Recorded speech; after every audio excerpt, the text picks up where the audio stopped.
നാട്ടിൽ നിന്ന് ജർമ്മനിയോ യുകെയോ പോലുള്ള യൂറോപ്യൻ രാജ്യങ്ങളിൽ എത്തിയാൽ പിന്നെ ഒരു പ്രത്യേക അസുഖം ബാധിക്കുന്ന ചിലരുണ്ട് നമുക്കിടയിൽ. എന്താണെന്നല്ലേ? ഏണി മാറ്റുന്ന അസുഖം. താൻ ഒരു വിധത്തിൽ കഷ്ടപ്പെട്ട് മുകളിൽ എത്തിക്കഴിഞ്ഞാൽ പിന്നെ ആ ഏണി അങ്ങ് വലിച്ചു കളയും, പുറകിൽ ആരും വരാതിരിക്കാൻ. നാട്ടിൽ നിന്ന് ആരെങ്കിലും ഇങ്ങോട്ട് വരാൻ വഴി ചോദിച്ചാൽ ചിലർക്ക് ദേഷ്യമാണ്.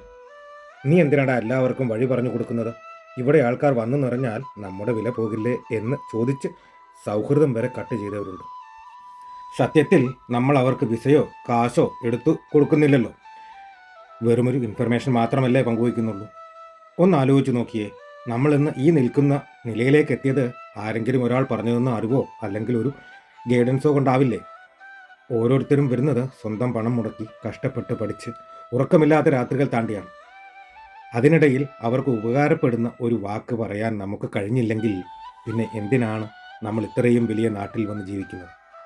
കടൽ കടന്നാലും കണ്ണു തുറക്കാത്ത ചിലരുണ്ട്. മലയാളിയെ കണ്ടാൽ മിണ്ടാത്തവർ, വഴി പറഞ്ഞു കൊടുക്കാത്തവർ. ഒന്നോർത്തോ, മറ്റൊരാൾക്ക് വേണ്ടി വഴി കാണിച്ചു കൊടുത്തു എന്ന് കരുതി നമ്മളുടെ അവസരങ്ങൾ ഇല്ലാതാകുന്നില്ല.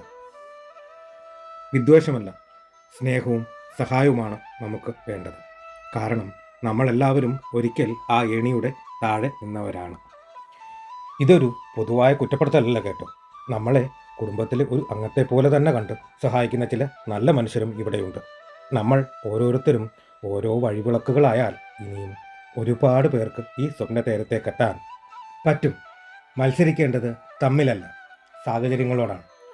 ഒന്നിച്ചു നിൽക്കാം, ഒന്നിച്ചു മുന്നേറാം. കാരണം നമ്മളിവിടെ തനിച്ചല്ല, നമുക്ക് പരസ്പരം കരുത്താകാം.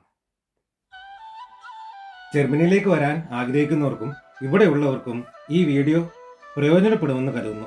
നിങ്ങളുടെ കൂട്ടുകാർക്കും ഈ വീഡിയോ ഒന്ന് അയച്ചു കൊടുക്കുക. ഇതുപോലുള്ള കൂടുതൽ കണ്ടന്റുകൾക്കായി ചാനൽ സബ്സ്ക്രൈബ് ചെയ്യുക. കൂടെ ആ ബെൽ ബട്ടൺ കൂടി ഒന്ന് അമർത്തിയാൽ ഞാനിടുന്ന വീഡിയോകൾ അപ്പോൾ തന്നെ നിങ്ങൾക്ക് കാണാം. നിങ്ങളുടെ വിലയേറിയ അഭിപ്രായങ്ങൾ കമൻ്റായി രേഖപ്പെടുത്താൻ മറക്കരുത്. കൂടെ നിന്ന് എല്ലാവർക്കും ഒരുപാട് നന്ദി. അപ്പോൾ അടുത്തൊരു വീഡിയോയുമായി വീണ്ടും കാണാം. സ്നേഹത്തോടെ.